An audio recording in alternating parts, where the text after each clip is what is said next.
Hello.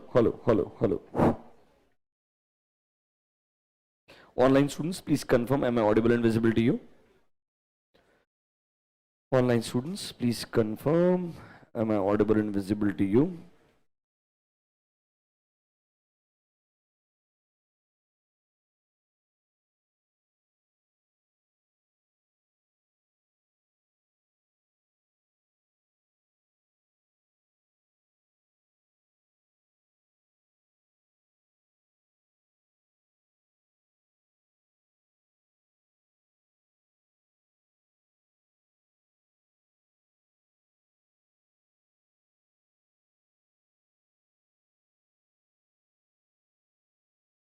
Okay, चलो, can we get started guys?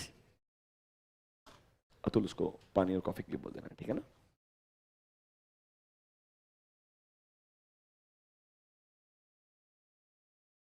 Okay, good evening everyone. I know you guys are doing absolutely fine. Let's continue our discussion. Yes. कल हमने थोड़ा आपको एक overview दिया था that sir old and new syllabus में आपके लिए क्या क्या मेजर चेंजेस हैं and yesterday we started with S A called as SA 700.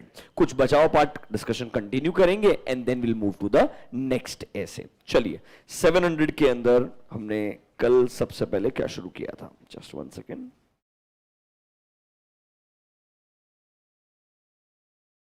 कल हमने आपको एक ओवरऑल जो ऑडिट रिपोर्ट फॉर्मेट है उसके ऊपर नॉर्मली क्या क्वेश्चंस आ सकते हैं वो बताया था. 700 में देखो दो मेजर कैटेगरी ऑफ क्वेश्चंस होते हैं, जो कल बताया था वो रिपीट करता हूं. पहला क्वेश्चन आपके ऑडिट रिपोर्ट में जो ओपिनियन हेडिंग है उसमें क्या आता है, बेसिस फॉर ओपिनियन हेडिंग है उसमें क्या क्वेश्चन आ सकता है. मतलब you know normally your contents of audit report उन पे वो स्पेसिफिक क्वेश्चन फॉर्म कर सकता है, या वो आपसे पूछ सकता है नॉर्मली ऑडिट ओपिनियन कैसे फॉर्म किया जाएगा, इसके लिए आप क्या क्या इवैल्यूएशंस करेंगे. अगर आपको पता है कल लास्ट में वो जनरल इवैल्यूएशंस वाला क्वेश्चन बताया था. इसके अलावा आपसे पूछ सकता है नॉर्मली आप ओपिनियन फॉर्म करते वक्त कौन सा अश्योरेंस ऑब्टेन करते हैं. You would have heard of a word reasonable assurance चाहिए. We should obtain reasonable assurance and obviously ये अश्योरेंस के लिए हमें sufficient and appropriate audit evidence चाहिए होता है. तो उस तरीके से एक क्वेश्चन आ सकता है. आज थोड़ा सा ये जनरल कंटेंट डिस्कस करेंगे 700 में, फिर आपको बाद में एक इंटरेस्टिंग मीनिंग पढ़ाएंगे. What is fair presentation framework and what is compliance framework. वो दो वर्ड्स क्या है वो बताएंगे आपको. तो आइए इन योर 700 कल हमने ओपिनियन हेडिंग में क्या आएगा, बेसिस फॉर ओपिनियन में क्या आएगा, ये डिटेल में डिस्कस कर लिया था. Will go next now. If I come to the start of SS 700, वो मेरे से एक क्वेश्चन पूछ सकता है कि भाई इस ऐसे का ऑब्जेक्टिव क्या है. ऑब्वियसली 700 का नाम ही है फॉर्मिंग एन ओपिनियन. मतलब सर ऑब्वियसली ये मेरा रिस्पॉन्सिबिलिटी है कि मुझे ओपिनियन फॉर्म करना पड़ेगा. Online students, those who have not received the books as of now, on Telegram channel I have uploaded the PDF of 700 as well as 705. both the essays आप वो refer कर सकते हो. We are following that PDF. It's on page number 1F.2. Forming an opinion. तो यहां पर हमारा major objective क्या है कि भाई हमें ओपिनियन देना है on the financial statement. So if you read the objective, देखिए सिंपल सा ऑब्जेक्टिव है.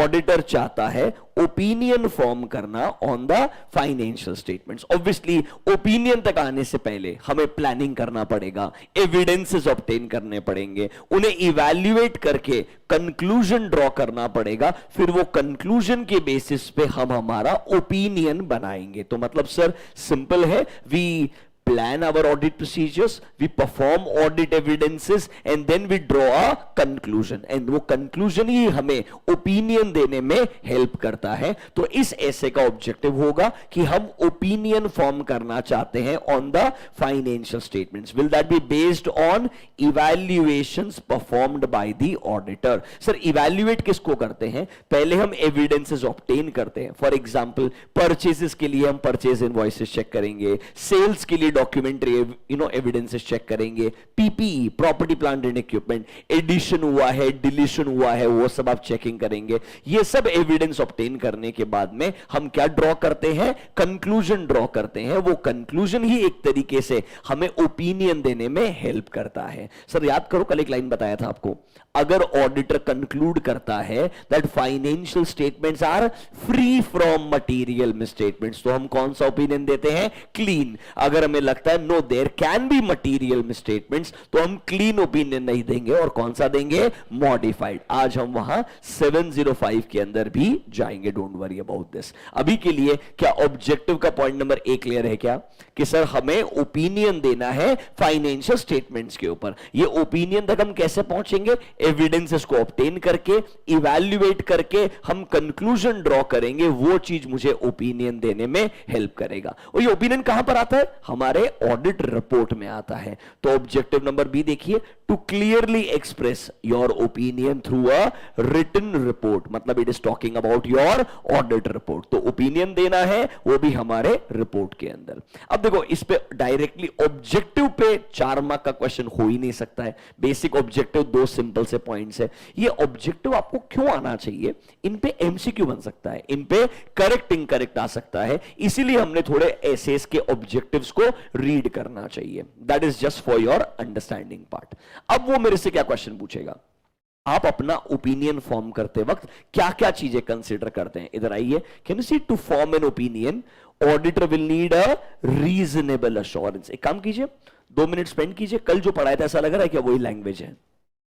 देखो, number 1, auditor shall form an opinion that whether financial statements are prepared as per applicable FRF। मतलब हमें क्या ऑब्टेन किया गया है, reasonable assurance that whether financial statements entirely are free from material misstatement. अगर वह मटेरियल मिसस्टेटमेंट होते तो हम क्या बोलते हैं, यहां पर क्लीन ओपिनियन नहीं आ सकता है। कौन सा ओपिनियन आता, मॉडिफाइड। तो हम नॉर्मली ये चेक करते हैं कि भाई फाइनेंशियल स्टेटमेंट्स हमने एग्जामिन किए, फिर हमने कंक्लूड किया कि उनमें कुछ मटेरियल मिसस्टेटमेंट्स हैं या नहीं। If they are free from statements, that means I'm giving a clean opinion, otherwise I will give a modified। but obviously sir, same conclusion तक आने के लिए क्या मुझे audit evidences obtain करने पड़ेंगे, yes। read point number 3, हम conclusion तक कैसे आएंगे, sir we will first obtain sufficient and appropriate audit evidences। फिर क्या हमें देखना पड़ेगा, कुछ गलतियां मिल सकती है जो क्या रह सकती है, अनकरेक्टेड। देखो कैसा होता है, हम ऑडिट प्रोसीजर लगाते हैं, एविडेंसेस ऑब्टेन करते हैं, एंड ऑब्वियसली कुछ गलतियां मिलती है, एंड अगर हमें लगता है वो गलतियां क्या है, मटीरियल है। क्या है वो, मटीरियल है। हम डायरेक्टली मॉडिफिकेशन पे नहीं जाते, हम पहले मैनेजमेंट को अपॉर्चुनिटी देते हैं कम्युनिकेट करके कि क्या आप इन गलतियों को करेक्ट करना चाहेंगे। We should give them a reasonable opportunity to make corrections. If they make corrections, can I say अब वो गलतियां है ही नहीं, they are misstatements, if corrected they are no more a misstatement। Can I still give a clean opinion? Yes।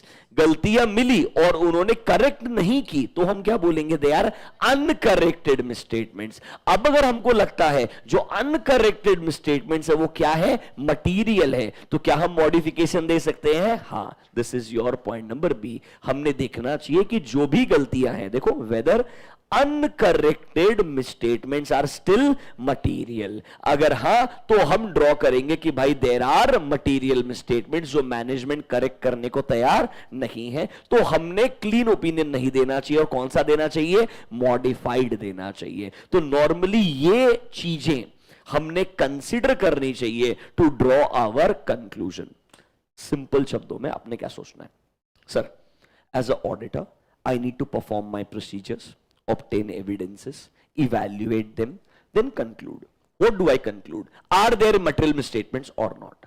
अगर गलतियां हैं तो पहले करेक्ट करने का ऑप्शन दो। If they are not corrected, can I say still the misstatements are material? Can I go towards 705? Yes, 705 is your modification जो हम अगला ऐसे पढ़ेंगे। यही प्रोसीजर लिखा है पूरा का पूरा, that you need to do all this to form an opinion। मतलब ओपिनियन तक आने से पहले आपने ये काम करना चाहिए। Is that clear to you? एकदम सिंपल सा चीज है, 700 में ये बात मुझे पता होनी चाहिए। वो बोल सकता है normally 700 requires that auditor should form an opinion, तो उसके around I should know how do I form an opinion, I should obtain evidences, I should evaluate them, I may find misstatements and then I arrive at my opinion. Is that clear to you? ये जरूर एक question आ सकता है जो मुझे पता होना चाहिए। What are we discussing? We are discussing 700. We're talking about the format of audit report. उसके अंदर हमने ओपिनियन तक आने के लिए कुछ जनरल चीजें देखनी चाहिए। Can I go next? बाकी कल आपको पढ़ाया था what is modified opinion and unmodified. Already कल डिस्कशन हुआ था। कल हम फिर ऑडिट रिपोर्ट के फॉर्मेट में जा चुके थे, बराबर है। अब इस फॉर्मेट में कल मैंने आपको एक लिस्ट ऑफ क्वेश्चंस बनाया।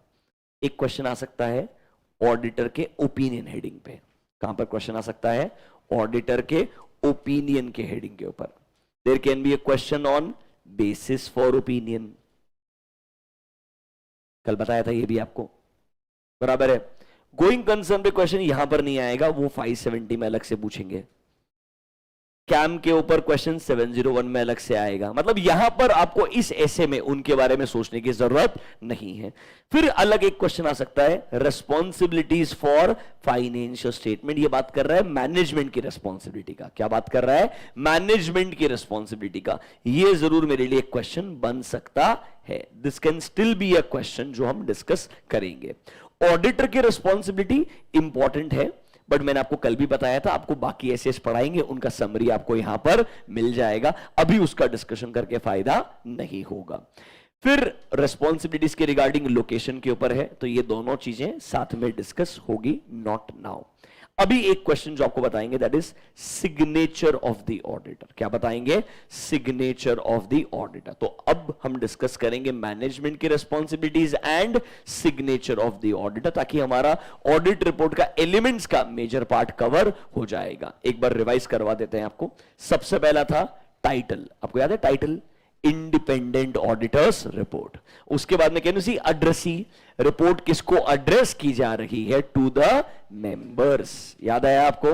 Next number 3 can see word auditor's opinion, मतलब ये ओपिनियन सेक्शन का बात कर रहा है क्या? याद है कल बताया था there is a introductory paragraph and then there is a opinion paragraph. You remember this question yesterday we talked? Yes और नो? इसके बाद में can see heading basis for opinion. याद है इसमें 4 चीजें आएगी। We conducted our audit in accordance with SAs, we are independent and ethical, we have complied with all ethical requirements, we have obtained sufficient and appropriate audit evidence to base our opinion. याद है क्या कल पढ़ाया था आपको? And आपको हमारी ज्यादा डिटेल्ड रिस्पॉन्सिबिलिटी जाननी है तो आपको एक हेडिंग में जाना पड़ेगा that is called as auditor's responsibility section. वहां पर आपको डिटेल मिलेगी। और अगर मॉडिफाइड ओपिनियन होता तो ये सब तो आएगा ही आएगा। क्या रीजन फॉर मॉडिफिकेशन भी आएगा? यस, कल आपको लास्ट में बताया था। Are you able to recall that? So we done with all this. ये पूरा डिस्कशन हो गया है। गोइंग कंसर्न कैम अभी नहीं बता रहा हूं, उनके लिए स्पेसिफिक एसेस है, 570 में पढ़ेंगे एंड 701 में पढ़ेंगे। They both will come in respective SAs. अब देखिए अगला part, can you see a word management responsibilities. देखो बच्चों, ये चीज भी ना एक्चुअली में 210 में आती है। कहां पर आती है? 210 इज योर एंगेजमेंट लेटर।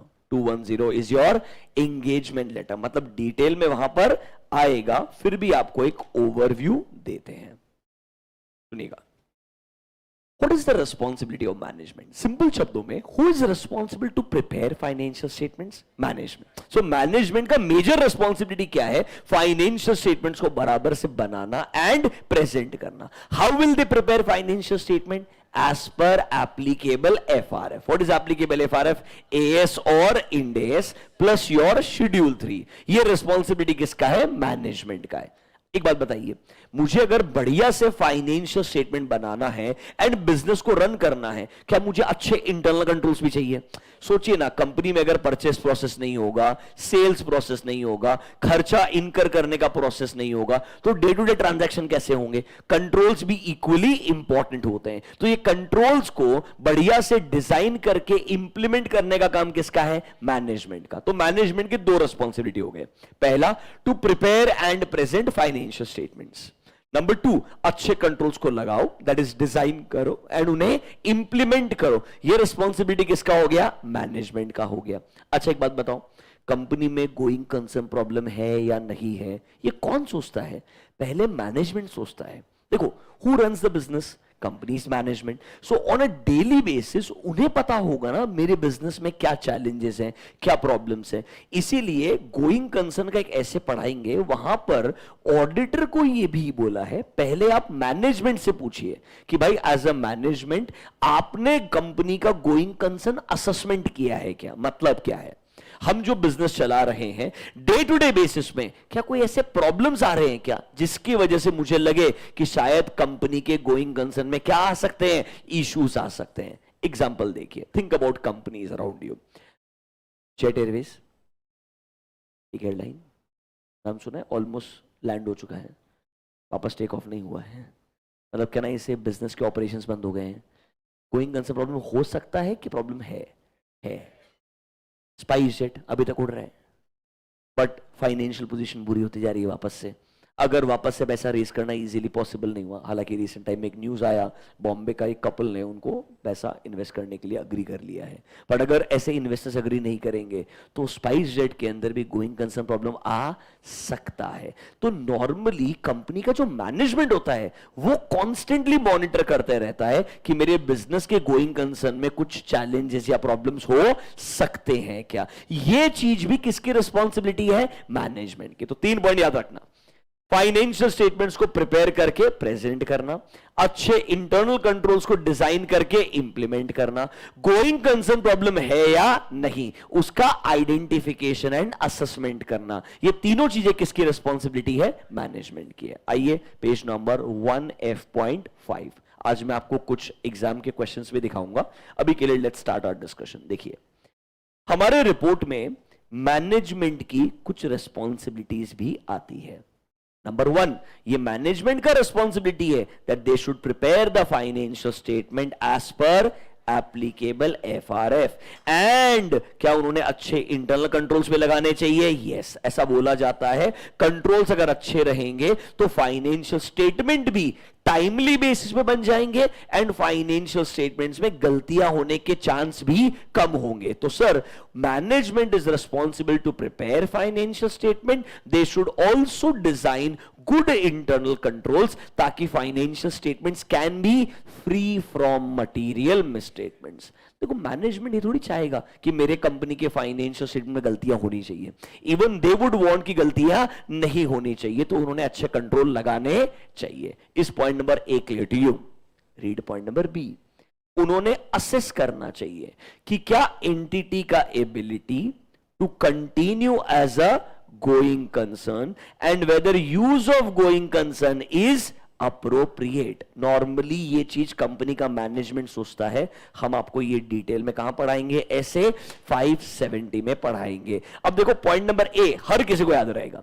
ये गोइंग कंसर्न वाला स्पेसिफिक पॉइंट है, इसलिए लोग भूल जाते हैं। तो आपको पता होना चाहिए मैनेजमेंट की रिस्पॉन्सिबिलिटी में point number A, I will remember, prepare financial statement as per applicable FRF. अच्छे कंट्रोल लगाओ ताकि financial statements can be free from material misstatement. You will make a mistake around point number B, जहां पर शायद going concern के बारे में आप भूल जाएंगे। इसीलिए क्या करना चाहिए, जब मैं आपको ये 570 पढ़ाऊंगा, ये गोइंग कंसर्न बेसिस वाला एक्सप्लेनेशन दूंगा, आपको दिमाग में आना चाहिए कि ये क्वेश्चन मुझे कहां पूछ सकता है? 700 में पूछ सकता है। चाहे वो पूछेगा स्पेसिफिकली मैनेजमेंट की रिस्पॉन्सिबिलिटीज क्या होती है और वो मेरे ऑडिट रिपोर्ट में आती है या नहीं आती है। क्या आपको A एंड B समझ में आया क्या? मतलब इन सिंपल टर्म्स, मुझे जब ऐसे को पढ़ना है, सिर्फ अगर आप बच्चों एसेस पढ़ेंगे ना, बेयर एसेस तो 700 सीरीज बहुत ही डिटेल में है। हर एक ऐसे को आप पढ़ते पढ़ते खो जाएंगे, क्योंकि लिखने वाले ने प्रैक्टिसिंग सीए के हिसाब से सोचा, उसने स्टूडेंट के हिसाब से नहीं सोचा। स्टैंडर्ड बनाने वाले ने ये नहीं सोचा ना स्टूडेंट को क्या पढ़ाएंगे, उसने सोचा ऑडिट करने वाला आदमी जब रिपोर्ट बनाएगा उसे क्या पता होना चाहिए। सो दे विल नॉट कॉम्प्रोमाइज क्या इंक्लूड करना है क्या नहीं करना है, वो तो सब इंक्लूड करेंगे। आपको ये दिमाग में रखना चाहिए, ठीक है भाई 700 में फॉर्मेट दिया है, हमें ओपिनियन तक कैसे आना है वो बताया है, इस फॉर्मेट में आईसीआई मेरे से किधर किधर क्या क्या क्वेश्चन पूछेगा, ये तुम अगर समझ पाओगे तो तुम्हारा प्रिपरेशन बराबर होगा and you will not feel lost inside a essay. Every essay try to understand first and then purely think about exam point of view. What will they ask? what I need to answer. If you follow this approach, वो 50 mark के assess में आपको problem नहीं आएगा. Is that clear to you? इतना आपको समझ में आया? वापस से जाएं, कंटिन्यू करें. तो देखिए, हमारे रिपोर्ट के फॉर्मेट के अंदर हम मैनेजमेंट की रिस्पॉन्सिबिलिटीज तक आ गए. कहां तक आ गए? मैनेजमेंट की रिस्पॉन्सिबिलिटीज. ऑडिटर की responsibility, like I promised you, ये हम आपको सारे एसेस पढ़ाने के बाद में लास्ट के अंदर रिवाइज करवाएंगे, बिकॉज वो सारे एसेस का एप्लीकेबिलिटी है. आज आपको मटेरियलिटी पता ही नहीं है, 580 पता ही नहीं है, डायरेक्टली वो आप रीड करने के लिए जाएंगे, आपको पक्का बाउंसर चले जाएगा. बट सीक्वेंस में ऑडिटर की रिस्पॉन्सिबिलिटी आती है जहां पर हमारे बाकी एसेस का रेफरेंस आता है, इसीलिए उसको हम अभी के लिए क्या करेंगे? साइडलाइन कर देंगे. Can we go next? अब वो एग्जाम में आपसे एक इंटरेस्टिंग क्वेश्चन पूछ सकता है. Who should sign the audit report? Who should sign the audit report? बोलो online students, who should sign the audit report? तुम्हें क्या लगता है? Chartered accountant, auditor, authorised person? सिर्फ साइनिंग के ऊपर 3 मार्क का क्वेश्चन पूछ लेगा. ऐसे है, कुछ भी कर सकता. बोलो. Engagement partner should sign.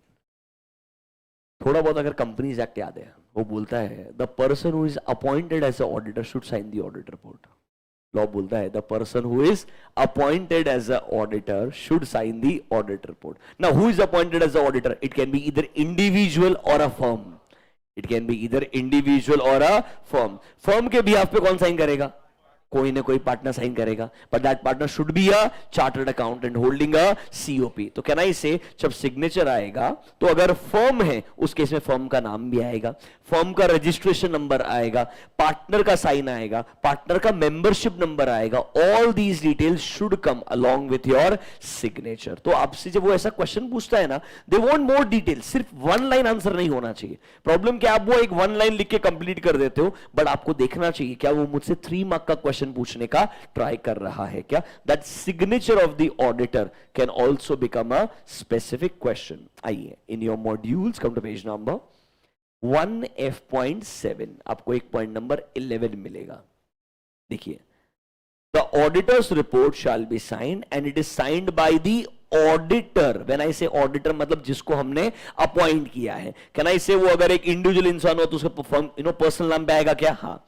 In case of a firm, देखिए, if the firm is appointed as a auditor it should be signed in the personal name of auditor and in the name of audit firm. मतलब firm का नाम, firm का registration number, partner का नाम, partner का membership number, सब कुछ आना चाहिए. देखिए, the partner signing the report also needs to mention their membership number given by ICAI. In case of a firm, firm का रजिस्ट्रेशन नंबर भी आपको इंक्लूड करना पड़ेगा. अब देखो, ये अगर आप एक बार सुन लो, एक बार रीड कर लो तो आपको याद रहेगा.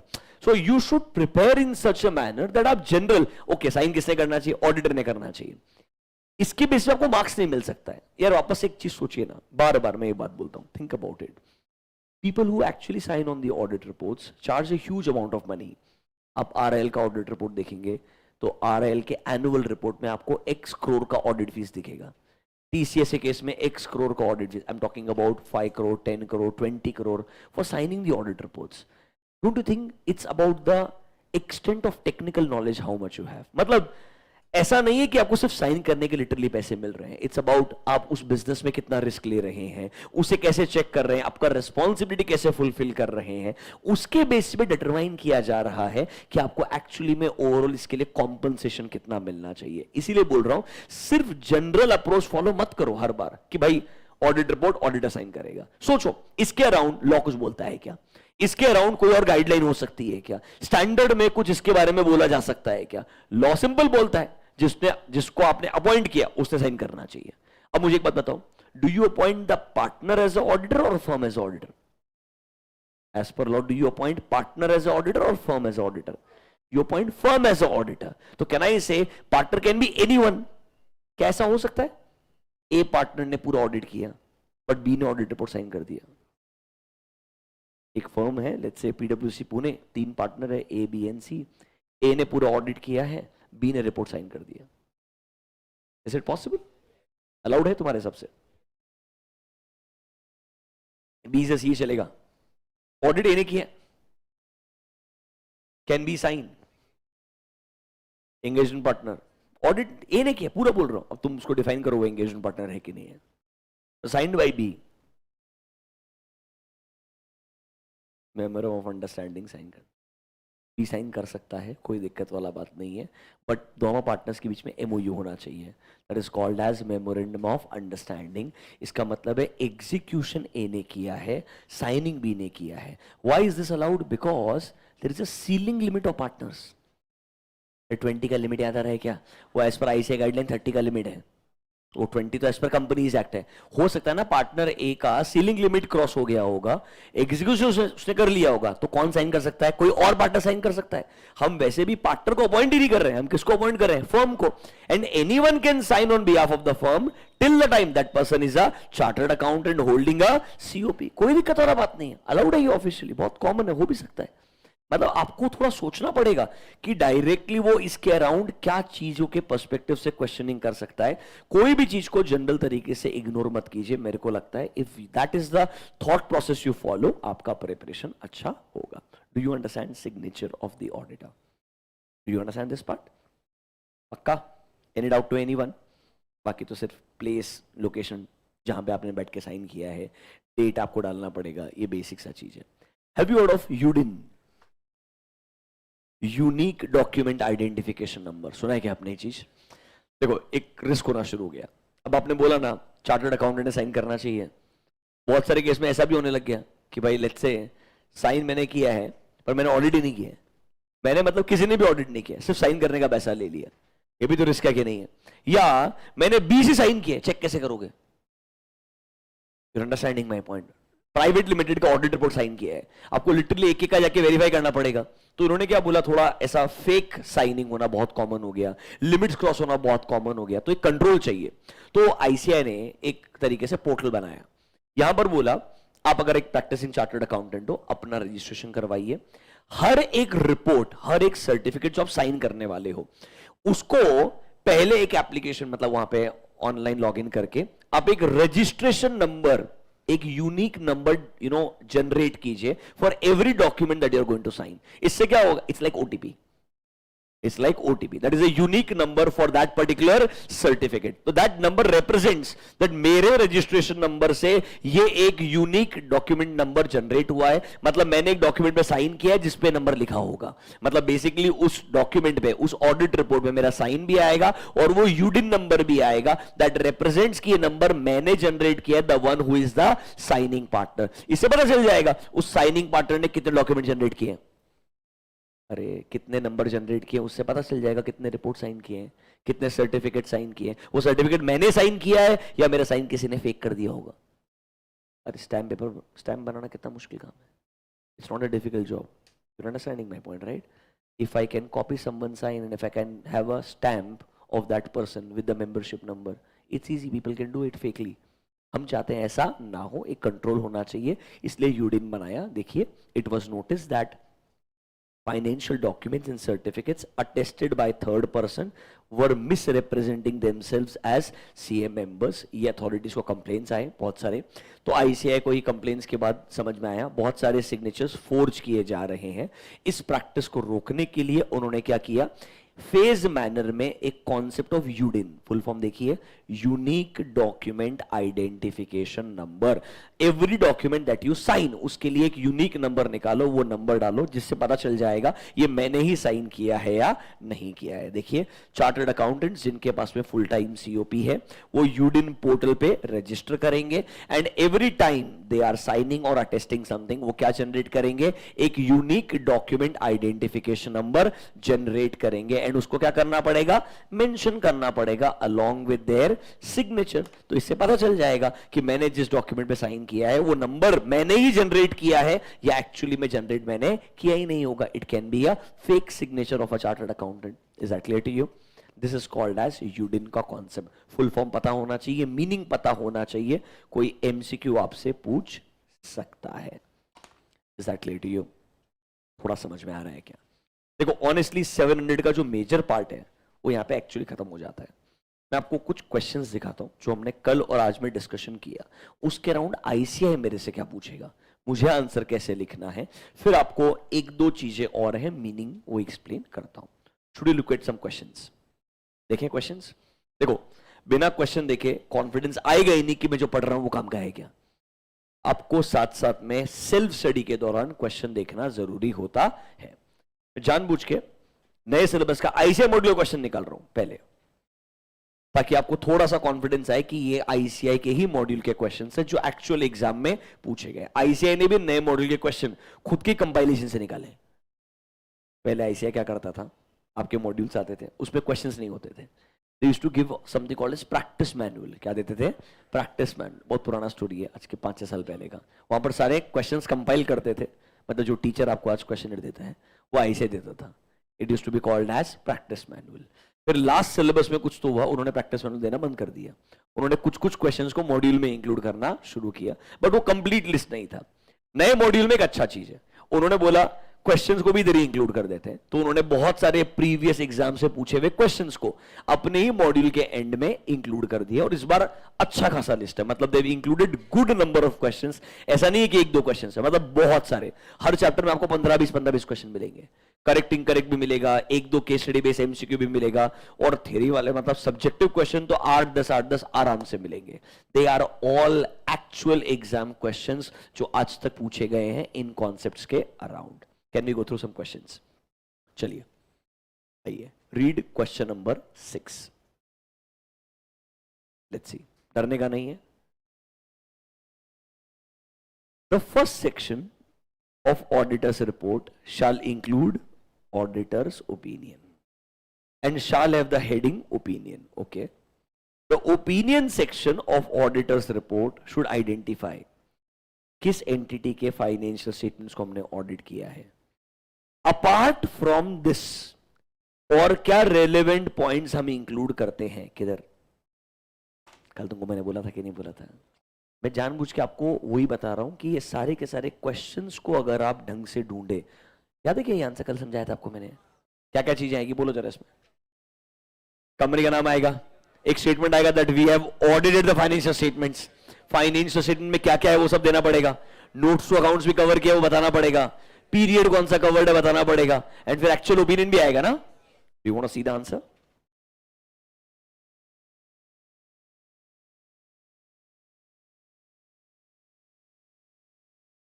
मैं आपको बोला था ना वो ओपिनियन तो लिखेगा भी नहीं. ऐसे है, कुछ भी नहीं बोल सकता.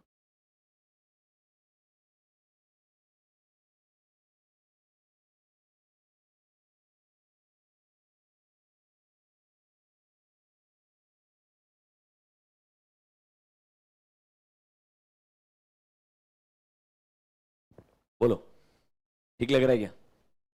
और देखेंगे कुछ questions. Look at the next one. Question number 8. सबसे वाहियात क्वेश्चन. कल याद है लास्ट में बोला था क्या स्पेसिफिक इवैल्यूएशंस करने होंगे while forming an opinion. This is not a question, it's actually a statement in the standard. But उनको लगा इसके अंदर बढ़िया 6-7 पॉइंट लिखे हुए हैं तो ये क्वेश्चन बना देते हैं.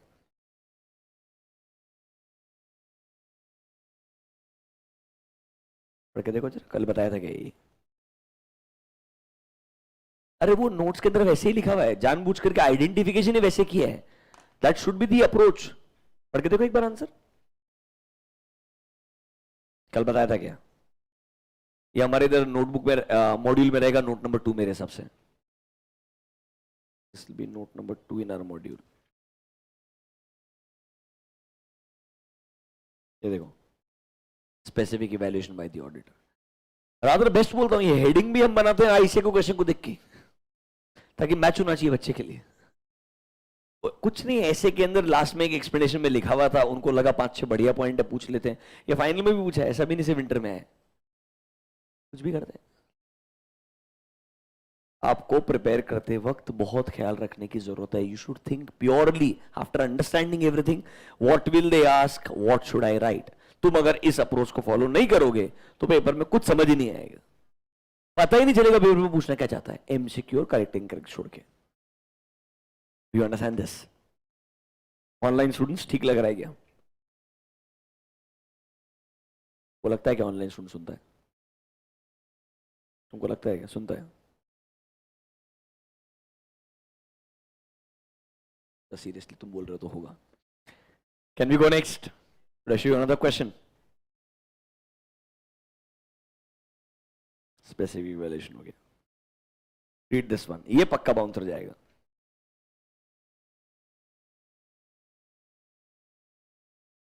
The auditor's report shall include a section with a heading, क्या नाम है? Responsibilities of management for financial statement. अच्छा आगे देखो, ऐसे 200 सडनली वहां से वो स्टेटमेंट है, आगे चले गया। एक्सप्लेन्स द प्रीमाइस, प्रीमाइस मतलब assumption, relating to the responsibilities of management and where appropriate TCWG, जिसके बेसिस पे ऑडिट कंडक्ट किया जाता है। एक्सप्लेन, क्या एक्सप्लेन करना है? 200 एक्सप्लेन करना है या ऑडिट रिपोर्ट एक्सप्लेन करना है? फर्स्ट क्वेश्चन है, क्या एक्सप्लेन करना है? 200 एक्सप्लेन करना है या मैनेजमेंट का रेस्पॉन्सिबिलिटी एक्सप्लेन करना है? सिर्फ मैनेजमेंट का रेस्पॉन्सिबिलिटी एक्सप्लेन करना है। सुनो, क्यों, ढंग से सुनना मेरा वापस क्वेश्चन ना, अभी मेरे तरीके से सुनना। ऑडिटर की रिपोर्ट में एक सेक्शन आएगा जिसका नाम है responsibilities of management for financial statement. Okay, ये सेक्शन आता है। 200 बोलता है नॉर्मली हम इस अजम्पशन के हिसाब से ऑडिट करते हैं। प्रीमाइस का मतलब होता है assumption, that there are responsibilities of management and TCWG, TCWG is audit committee। हम इस अजम्पशन पे ऑडिट करते हैं, वो अजम्पशन है मैनेजमेंट का रेस्पॉन्सिबिलिटी। दोनों तरीके से मैनेजमेंट का रेस्पॉन्सिबिलिटी पूछ रहे हैं, एंड 200 में मैनेजमेंट का रेस्पॉन्सिबिलिटी लिखा ही नहीं है, 200 आना चाहिए। प्रॉब्लम पता है क्या है? 200 सिलेबस में नहीं है, 200 सिलेबस में है ही नहीं। सिलेबस में एक ही कॉन्सेप्ट है, इनहेरेंट लिमिटेशंस ऑफ ऑडिट। बच्चा 200 पढ़ने के लिए क्यों जाएगा? और क्वेश्चन में आ सकता है कि हाँ आ सकता है, क्योंकि ये सेंटेंस बेर ऐसे में ऐसा है, ये सेंटेंस बेर ऐसे में ऐसा है। आंसर देखना है क्या? गेस करना चाहोगे क्या? सेम चीज जो क्वेश्चन में था रिपीट कर दिया एज इट इज। यहां देखना, अभी जस्ट पढ़ा है, they are responsible to prepare the financial statements. अच्छे कंट्रोल लगाने पड़ेंगे। अरे बराबर है क्या? एंटिटी का ability to continue as a going concern assess करना पड़ेगा एंड कमेंट करना पड़ेगा। अभी जस्ट पढ़ाया था मैनेजमेंट रिस्पॉन्सिबिलिटीज। जानबूझ के हमको परेशान कर रहे हो क्या सर? मैं जानबूझ के परेशान नहीं कर रहा हूँ। I am telling you, reporting is obviously one of the toughest series. कुछ स्ट्रेट फॉरवर्ड इजी वाले एसेस भी है। 210 पढ़ाएंगे, बहुत आसान क्वेश्चंस रहेंगे। फिर आपको 230 डॉक्यूमेंटेशन पढ़ाएंगे, इजी रहेगा। प्लानिंग भी इजी है कंपैरेटिवली। बट कुछ स्टैंडर्ड्स ऐसे हैं जहां पे क्वेश्चंस जेन्युइनली बहुत ट्रिकी होते हैं। Understanding what they want. अब एक बात सोचो ना बच्चों, पूरा 700 आता है, मेरे को क्वेश्चन में क्या ही समझ में नहीं है। उनके मॉड्यूल में क्वेश्चन है कि नहीं है? Because they are not actually questions, they are statements. उन्होंने आगे लिख दिया comment, and our problem is we don't know what to comment. See, when they say comment, they don't want you to comment at all. They want you to write something relevant from the essay module, from the ICI module. कुछ ना कुछ relevant part लिखना पड़ेगा, आपको थोड़ा दिमाग लगाना पड़ेगा, ये पार्ट कहाँ से पिक किया होगा। इसीलिए अगर हर ऐसे को पढ़ते वक्त ही दिमाग में रखोगे, इधर मेरे से वैसा पूछेगा, इधर मेरे से वैसा पूछेगा, तो तुम्हारा अप्रोच बहुत क्लियर रहेगा। एंड ये obviously one of its question है, मतलब आपको सारे क्वेश्चन ऐसे नहीं मिलेंगे। ऑनेस्टली पेपर में ना एक डिविजन होता है। For example I am talking about only 56 marks. हाँ, 44 मार्क्स साइड में कर दो, 56 मार्क्स। उसमें से आपको एक 20 से 25 मार्क के क्वेश्चन ऐसे मिलेंगे ना जो एकदम डायरेक्ट होंगे। Read the question, you will understand ये क्वेश्चन ऐसा बोलना चाहता है। उसमें कोई कॉम्प्लिकेशन नहीं होगा। एग्जांपल, कारो 2020 किस कंपनी के लिए एप्लीकेबल नहीं है? इंटरनल ऑडिट किस कंपनी के लिए अप्लाई होता है? सेक्शन 138। कारो का क्लॉज नंबर 2 इन्वेंट्री क्या बोलता है? लिख दे। स्ट्रेट फॉरवर्ड, कुछ दिमाग लगाने का जरूरत नहीं है। 20 से 25 mark clear. Then there is going to be good 10 to 15 marks। ये आते हैं आपके चैप्टर से।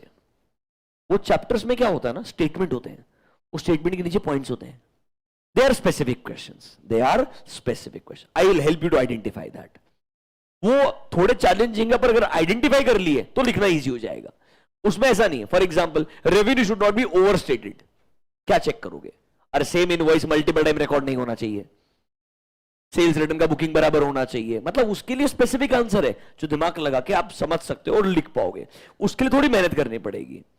आखिरी 10-15 मार्क होता है जिसके लिए बहुत मेहनत करनी पड़ती है, वो ऐसा क्वेश्चन होता है जो वो एक कोई भी सिंपल स्टैंडर्ड में से ऐसा कॉम्प्लिकेटेड तरीके से ढूंढेगा और पूछेगा जहां तुझे स्ट्राइक ही नहीं होगा वो कौन से ऐसे पे क्वेश्चन पूछना चाहता है। सोचो वो पूछ रहा क्वेश्चन 700 पे है पर रेफरेंस 200 लिख रहा है। Are you understanding my point? This is sometimes, but they are very rare. Normally, they will not come from every essay. पर हमको ये वर्स्ट क्वेश्चंस भी पता होने चाहिए। अब देखो ना, यही क्वेश्चंस अगर आपके मॉड्यूल में दिए हैं, मतलब रिपीट हो सकता है ये। ओके, थोड़ा हमको ढूंढ के उसके लिए क्या करना पड़ेगा, मेहनत करना पड़ेगा। Is that clear to you? कुछ नहीं, अगर आपने इतना सोचा होता ना कि मेरे को भाई 200 तो आता नहीं है, मेरे को तो एक ही चीज आती है, what is the management responsibility, तूने अगर वो भी लिख दिया होगा तो भी तेरा काम हो जाएगा। आगे बढ़े क्या? Read question number 11। देखो क्या बोलते हैं, auditors report shall include a section directly following the opinion section, मतलब ओपिनियन के बाद में कुछ तो आएगा। वो खुद हेडिंग बता रहा है क्या, कौन सा हेडिंग है? Basis for opinion. ये सेम सेंटेंस एमसीक्यू बन सकता है, जहां पे ये फिल इन द ब्लैंक्स होगा। अरे ऑडिट रिपोर्ट का फॉर्मेट आता है, सेम सेंटेंस एमसीक्यू भी बन सकता है। अभी समझ में आ रहा है क्या धीरे धीरे चीजें? सी वो ऐसे सेंटेंसेस से क्वेश्चन बनाता है। आगे देखो क्या बोलता है, explain what is included in basis for opinion. कल ही बताया था, बेसिस फॉर ओपिनियन में 4 चीजें आएगी। Audit is conducted as per SAs, हमने sufficient and appropriate audit evidence लिया है, independence in ethical requirements comply किया है, ऑडिटर की रिस्पॉन्सिबिलिटी के लिए डिटेल में एक सेक्शन दिया है। थोड़ा समझ में आया क्या? This was your question number 11। Read the answer, straight forward, कोई ऐसे नंबर नहीं, कोई नाम नहीं है, डायरेक्टली इसके अंदर 4 चीजें आनी चाहिए। Audit was conducted as per SAs, reference कि हमारी डिटेल में रिस्पॉन्सिबिलिटी किधर मिलेगी, एक हेडिंग है सर, कौन सा? Auditors responsibility. एक स्टेटमेंट कि हम इंडिपेंडेंट हैं and we are complying with all ethical requirements. We believe हमने जो ऑडिट एविडेंस ऑब्टेन किया है वो क्या है, सफिशिएंट एंड अप्रोप्रिएट है, खत्म। नो ऐसे number, nothing, it's not required. Genuinely याद करने का जरूरत भी नहीं है, कॉन्सेप्ट पता होना चाहिए, वो लिखोगे दैट्स इट।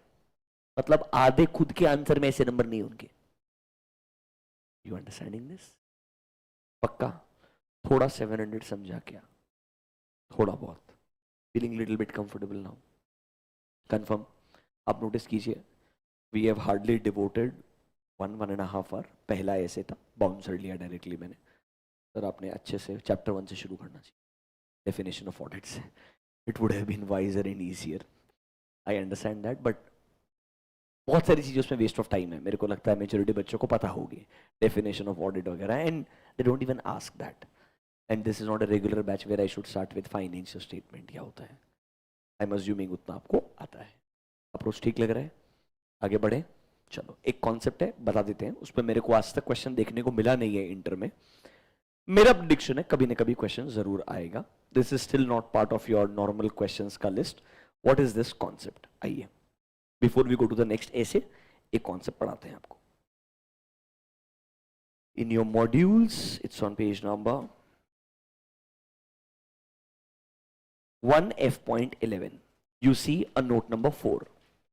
मैं जो जानबूझ के नोट्स बनाता हूं ना, ये सब आईसीआई के स्पेसिफिक क्वेश्चंस है, मेरे को मालूम है उनको ये क्वेश्चंस अलग अलग निकाल निकाल के पूछना पसंद है, इसलिए मैं मस्त नोट डालते रहता हूं उनको।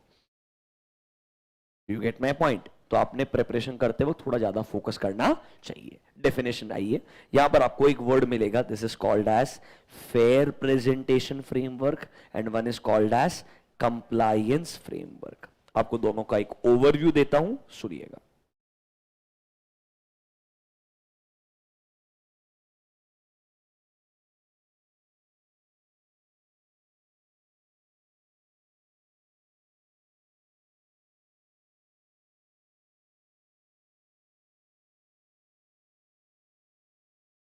just 5 minutes. I will not go in extreme detail, don't worry. Basic overview.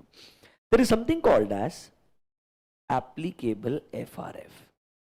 It can be either fair presentation or it can be compliance. Applicable FRF मतलब क्या हमारे लिए नॉर्मली याद है क्या, AS और IND AS plus schedule 3, yes और no? ये हमारे लिए होता है कि नहीं होता, इतना तो पता है आपको आइडियली. सुनिए, नॉर्मली इंडिया में जब कंपनीज अपने फाइनेंशियल स्टेटमेंट्स बनाते हैं they should prepare as per applicable FRF and that applicable FRF is called as fair presentation framework. It is called as fair presentation framework. इसका मतलब क्या होता है? इसका मतलब है जब आप अपना फाइनेंशियल स्टेटमेंट्स बना रहे हैं तो आप लोग AS या IND AS plus schedule 3, AS या IND AS plus schedule 3 comply करना, AS या IND AS plus schedule 3 comply करना, and if required, you can deviate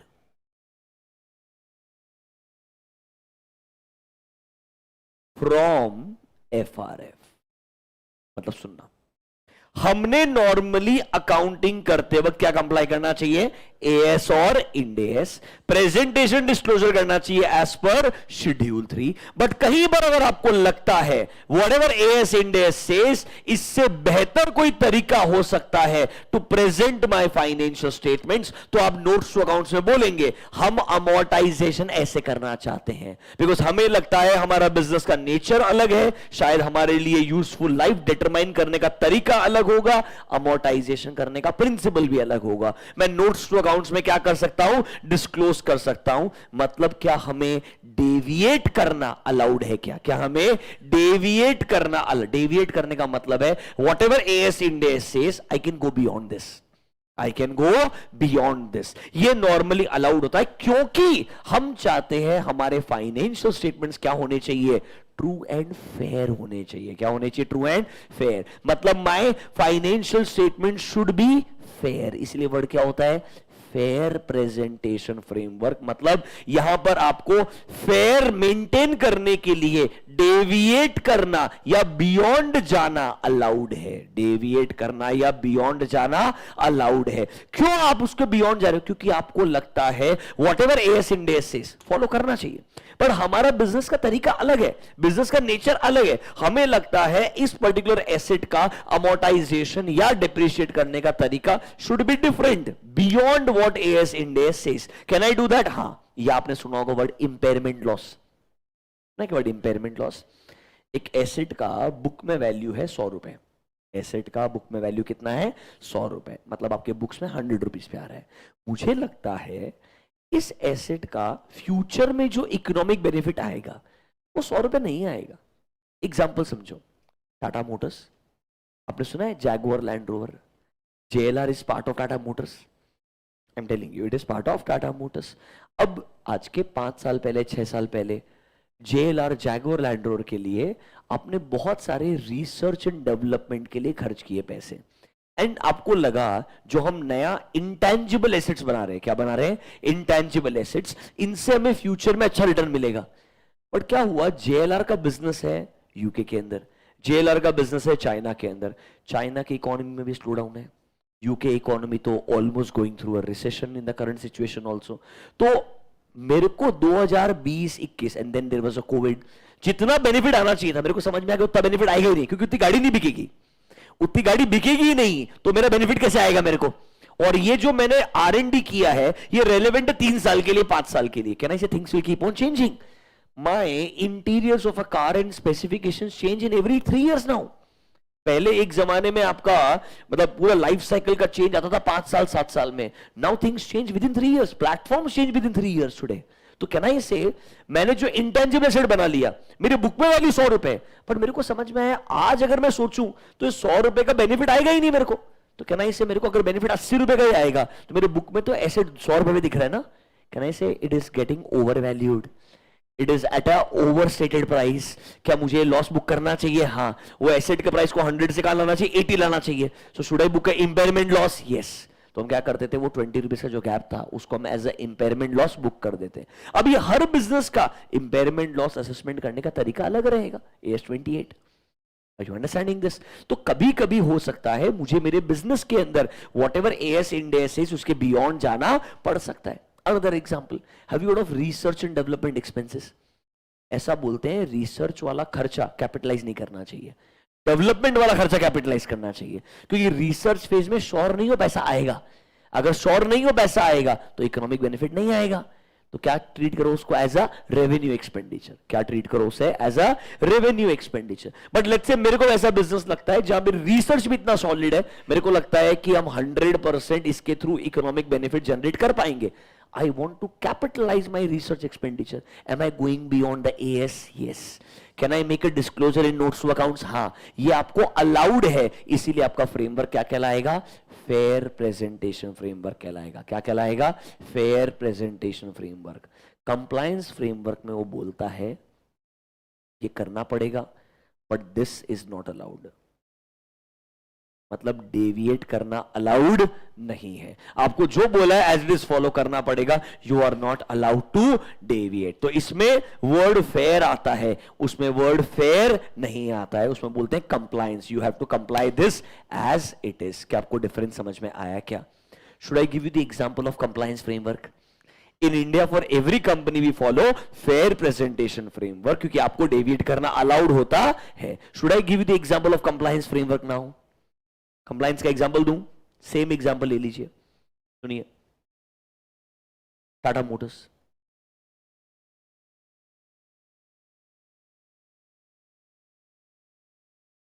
क्या इंडिया में लिस्टेड है? क्या वो इंडिया में accounting as per Indian GAAP करेगा? क्या वो इंडिया में accounting as per Indian GAAP करेगा? अब अज्यूम करो JLR based out of UK, based out of UK, let's say they follow IFRS। क्या फॉलो करते हैं? IFRS, international financial reporting system. India का गैप कहलाता है इंडियन गैप, यूएस का गैप कहलाएगा यूएस गैप। एक और ग्लोबल गैप होता है that is called as IFRS। Let's say वो लोग IFRS फॉलो करते हैं।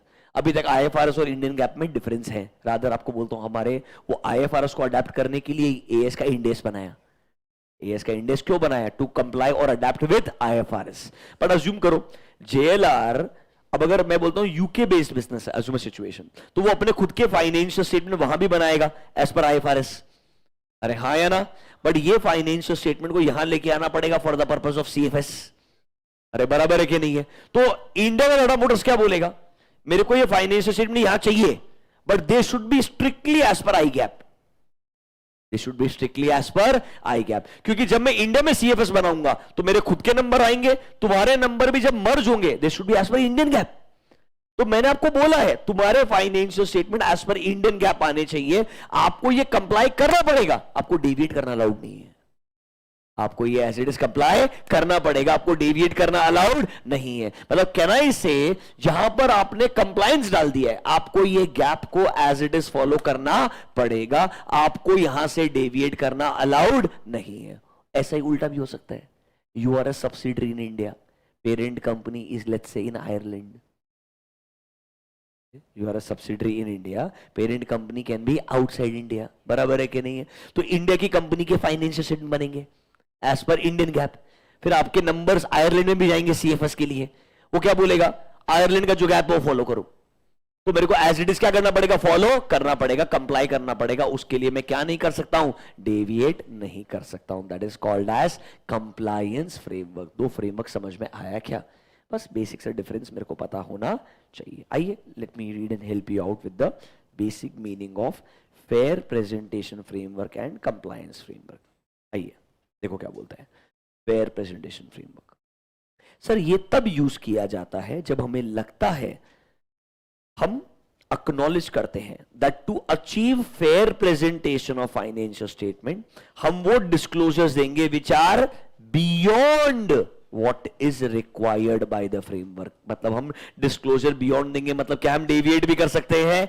यस। नंबर बी देखो, हम अक्नॉलेज करते हैं दैट हम normally it may be necessary for the management to depart from a framework to achieve what sir, fair. हालांकि ये कब होगा, एक्सट्रीमली रेयर सर। का कैन आई से वर्ड आ गया डिपार्ट, कहने से वर्ड आ गया बियॉन्ड, मतलब वॉट एवर एप्लीकेबल एफआरएफएस, इसके बियॉन्ड जा सकता हूं डिस्क्लोजर के लिए, या इससे मैं डिपार्ट भी कर सकता हूं, मतलब मैं इससे अलग जाकर के मेरा डिस्क्लोजर दे सकता हूं, मेरा अकाउंटिंग कर सकता हूं। Why am I doing this, ताकि मेरा फाइनेंशियल स्टेटमेंट्स क्या होना चाहिए, फेयर होना चाहिए। Do you understand the word fair presentation framework.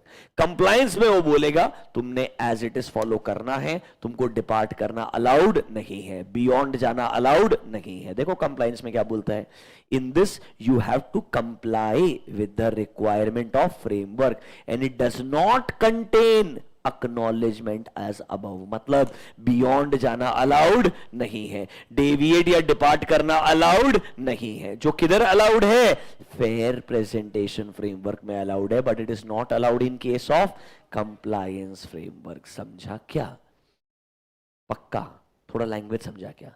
इसीलिए हम नॉर्मली इंडिया में जब ओपिनियन देते हैं ना, use the word true and fair view, क्योंकि हमारा फ्रेमवर्क कौन सा होता है, फेयर प्रेजेंटेशन फ्रेमवर्क। मैं आपको ये दोनों इसलिए पढ़ाया क्योंकि आपको एक लैंग्वेज दिखाना चाहता हूं। आइए, आपको डिफरेंस थोड़ा समझ में आया बच्चों। Now look at this language. हमारा जो ओपिनियन होता है ना, ओपिनियन में लैंग्वेज अलग अलग हो सकता है। देखिए आपके मॉड्यूल्स में पेज नंबर 1F.4 ढंग से देखिएगा। while expressing unmodified opinion, मतलब कौन सा ओपिनियन देने वाले हैं हम, क्लीन ओपिनियन। कौन सा देने वाले हैं, clean opinion. Fair presentation framework में लैंग्वेज क्या आएगा एंड कंप्लायंस में लैंग्वेज क्या आएगा। पहले कंप्लायंस देखो। इन कंप्लायंस हम बोलेंगे फाइनेंशियल स्टेटमेंट्स आर प्रिपेयर्ड। क्या बोलेंगे, financial statements are prepared in all material respects as per applicable. मतलब यहां ट्रू एंड फेयर वर्ड नहीं है, क्या वर्ड है, फाइनेंशियल स्टेटमेंट्स को हमने वैसे ही बनाया है जैसा आपने बोला था। इधर फेयर वर्ड यूज नहीं करेंगे, इधर क्या बोलेंगे, दे आर प्रिपेयर्ड। वर्ड आएगा are prepared as per applicable FRF. मतलब अगर अगली बार ऑडिट रिपोर्ट देखो, ओपिनियन में दिखता है financial statements are prepared in compliance with applicable FRF, मतलब ये फ्रेमवर्क कौन सा है, कंप्लायंस है। कौन सा फ्रेमवर्क है, कंप्लायंस। इधर मतलब डिपार्ट करना अलाउड नहीं है, बियॉन्ड डिस्क्लोजर देना अलाउड नहीं है। ऊपर देखो फेयर प्रेजेंटेशन, इधर दो ऑप्शन है। आप ऐसा भी लिख सकते हो, in our opinion the financial statements present fairly, are prepared नहीं है, क्या बोला, present fairly in all material respects.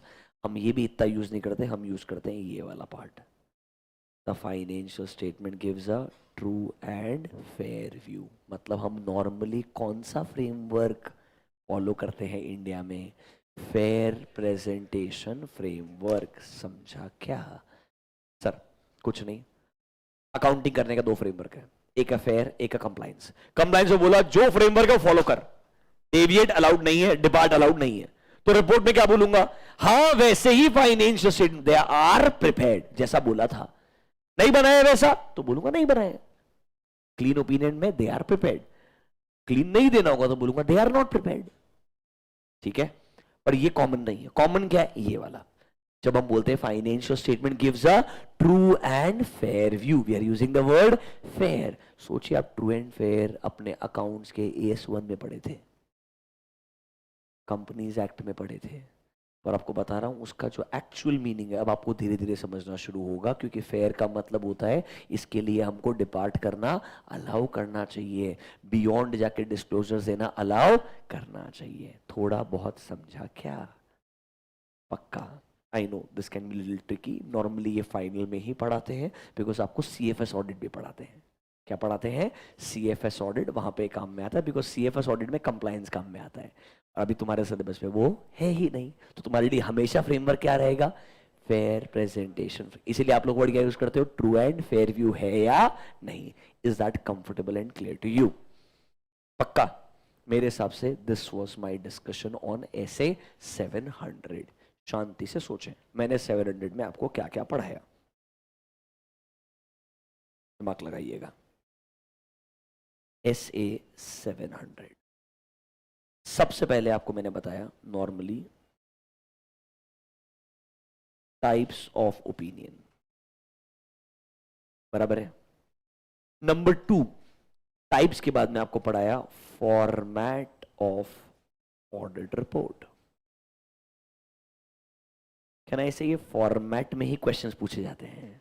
यहां पर मेरे से वो ओपिनियन हेडिंग पे क्वेश्चन पूछेगा, बेसिस फॉर ओपिनियन पे क्वेश्चन पूछेगा, मैनेजमेंट की रेस्पॉन्सिबिलिटी पे क्वेश्चन पूछेगा, बराबर है कि नहीं है। सिग्नेचर जो साइन वाला पार्ट है उस पे क्वेश्चन पूछ सकता है। थोड़ा याद आ रहा है क्या? Can they ask me these questions? Yes. फिर आपने हमको पढ़ाया सर एप्लीकेबल FRF 2 टाइप के हो सकते हैं। It can be fair presentation framework and the second one was compliance framework. Fair presentation framework and compliance framework. फिर आपने पढ़ाया क्वेश्चन नंबर 4, क्या क्या स्पेसिफिक इवैल्यूएशंस करना चाहिए, क्या क्या स्पेसिफिक इवैल्यूएशंस करना चाहिए for forming an opinion. Opinion तक आने के लिए क्या क्या इवैल्यूएशन करना है। जानबूझ के वही क्वेश्चंस का लिस्ट दे रहा हूं जो नॉर्मली पूछे जाते हैं। थोड़ा याद आ रहा है क्या? पक्का? टाइप्स ऑफ ओपिनियन, फॉर्मेट के रिलेटेड 4 क्वेश्चंस हो सकते हैं। ओपिनियन हेडिंग में क्या आएगा, बेसिस फॉर ओपिनियन में क्या आएगा, मैनेजमेंट रिस्पॉन्सिबिलिटी में क्या क्या रिस्पॉन्सिबिलिटीज होती है, सिग्नेचर के रिगार्डिंग कौन साइन कर रहा है, फर्म का रजिस्ट्रेशन नंबर आएगा, मेंबरशिप नंबर आएगा। फिर सर एप्लीकेबल FRF में what is the meaning of fair presentation and what is the meaning of compliance, and the last one is क्या क्या स्पेसिफिक इवैल्यूएशंस हमने करने चाहिए before forming our opinion. Are you feeling comfortable? ये approach अगर आप follow करेंगे ऐसे बाय ऐसे आपको और कंफर्ट आते जाएगा। मैं मानता हूं ये ऐसे एक चैप्टर का पार्ट है, बट मेरा बात समझ लो बच्चों, कोई भी नहीं बोल सकता है नए सिलेबस में कि ये 5 ऐसे पढ़ के जाओ हो जाएगा। It is not possible, that approach is gone. Now it is chapter by chapter, in every chapter there are lot of essays. आगे बढ़े क्या? Can we go next? चलो लेट्स गो टू 705। अब आगे बढ़ते हैं।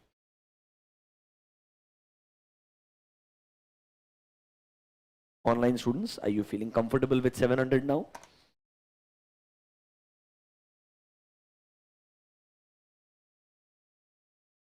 Honestly बता रहा हूं, इसीलिए मतलब बहुत ही टफ होता है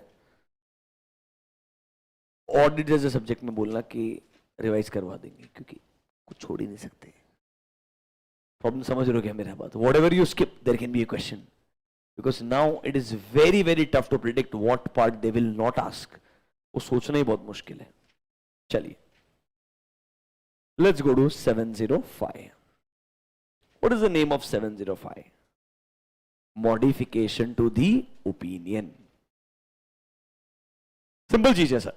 there are 2 types of opinion, modified and unmodified, and there are 3 types of modifications. There are 3 types of modifications. कौन कौन से modification है sir? Qualified, adverse and disclaimer. वापस से 2 types of opinion, 3 types of modification.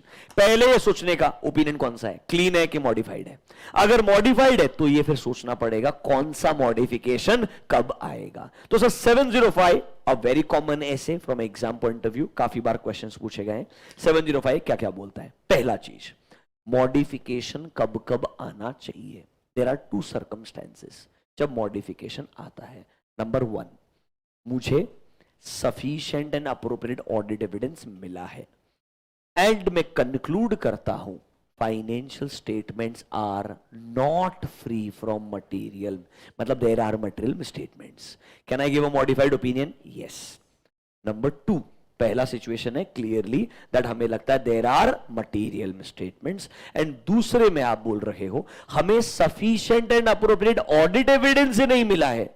कि मैं conclude कर पाऊं that financial statements are free from material misstatement, मतलब दूसरे में आप बोल रहे हो there can be possible misstatements, there can be possible misstatements. तो पहले वाले में मटेरियल मिसस्टेटमेंट्स मिले हैं, दूसरे वाले में ऑडिट एविडेंस नहीं मिला है, इसलिए आपको लगता है there can be material misstatements. आइए सबसे पहले पढ़ेंगे ऑब्जेक्टिव, मतलब क्या क्या सर्कमस्टेंसेस में मॉडिफाइड ओपिनियन आता है। 2 मिनट स्पेंड कीजिए, दोनों पॉइंट ए एंड बी को पढ़िए, कल भी समझाया था, आराम से समझ में आएगा। We will go next, read this.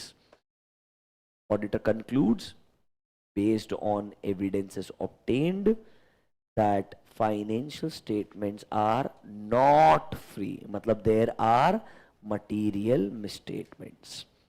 And दूसरे में बोलता है auditor is not able to obtain sufficient and appropriate audit evidences to conclude that they are free, मतलब कहना इसे यहां पर आएगा पॉसिबल मटेरियल मिसस्टेटमेंट, और यहां तो आप मटेरियल मिसस्टेटमेंट को डिटेक्ट कर चुके हैं। क्या कर चुके हैं?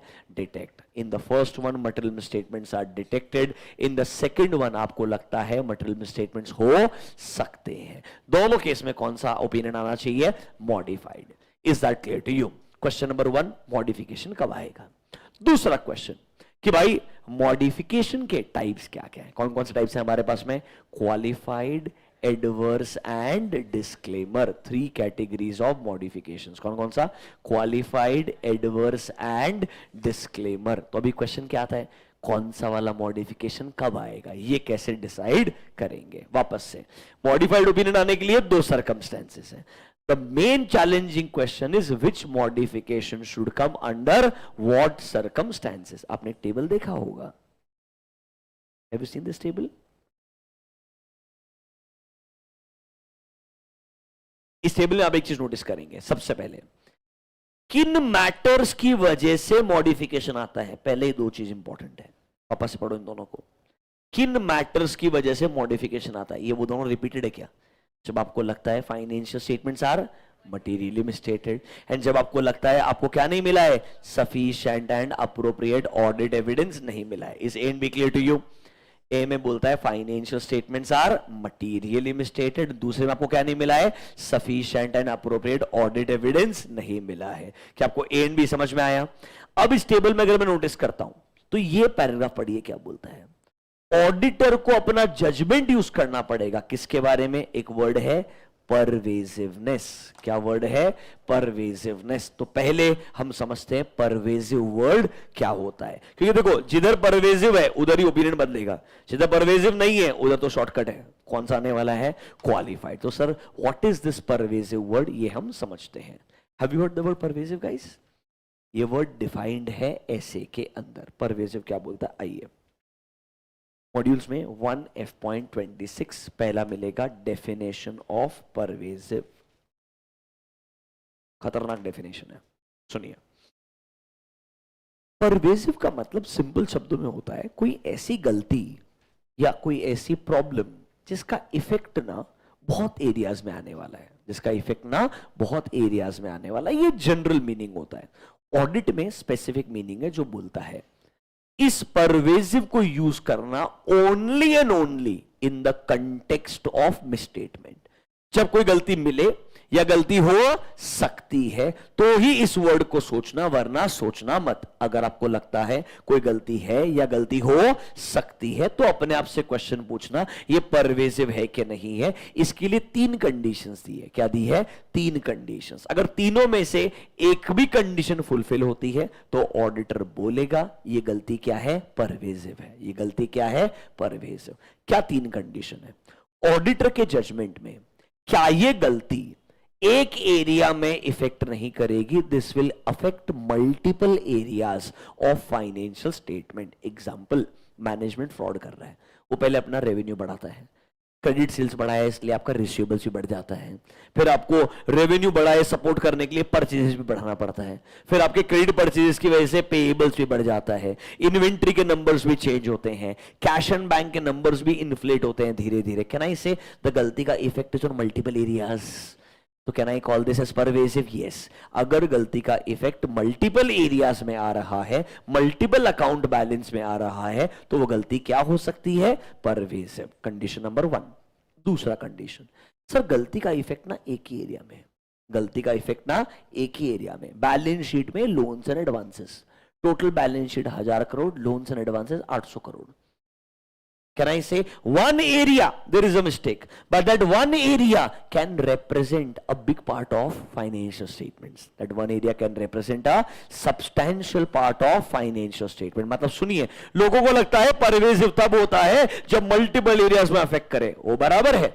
पर क्या एक एरिया में गलती का इफेक्ट भी परवेसिव हो सकता है? हाँ, अगर ऑडिटर को लगता है वो एक एरिया भी क्या है? सब्सटैंशियल पार्ट है पूरे फाइनेंशियल स्टेटमेंट का, तब वो गलती क्या कहलाएगी? परवेसिव। 3 कंडीशंस है। Number 1, effect is on multiple areas. Number 2, effect is in one area, but that one area represents a substantial part. या नंबर 3, इस बार गलती डिस्क्लोजर से रिलेटेड है। किससे रिलेटेड है? डिस्क्लोजर से रिलेटेड है।